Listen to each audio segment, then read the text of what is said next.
哇，辉哥，你这个是什么？无花果啊，这无花果树上结的糖包子很甜的，是吧？哇，看到就想吃哦。对对对，新这里鲜采摘。对，这里这么多的无花果，大概有多少亩啊？这里有50亩啊。哦，50亩。啊，这个辉哥呢，就是这个农场的老板。这个呢，当年种就可以当年挂果，而且呢卖的特别有价格，又很好吃。是吗？啊，用来煲汤吗？可以很多作用啊，最主要是先吃。啊，先吃以后呢，又可以做菜，做无花果煲鸡。哦，还可以做无花果干。哦，啊，很甜啊，很好。这个当水果来吃吗？是啊是啊，直接当水果，很好吃，很甜。大家都说这是树上结的糖包子。是吗？啊，吃一个。糖分特别高，我们是用有机肥种植的，又不打农药。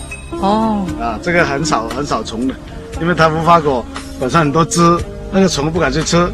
哦。啊，尝一个，啊，主持尝一个。试一个。来，你来试一个。你吃吧。赵姐，你尝一下无花果。这个没有打农药的吧？没有，放心，不用洗的。我相信你喽。哇，真的很新鲜哦。我们都是当天采摘当天发货的。哇，好甜哦。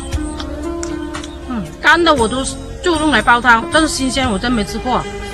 啊，新鲜的用来煲汤，甜的不得了。可以用来煲鸡啊？可以。鸡肉啊？鸡的要晾鸡哦。精远鸡吧？最好配上我们的树上鸡啊。是吗？我们农庄的特色就是树上鸡煲无花果。哦，这是一个特色菜。好吃，真的好吃。你看哇，这个全部里面是发来的，其实发就是肉啊，很甜的，都出荔枝了。对，我就干的无花果，我就用来煲汤。但是新鲜的无花果我还没吃过。新鲜的煲汤吃到你嘴都停不了，是不是？啊。哇，你看这无花果，个头又大。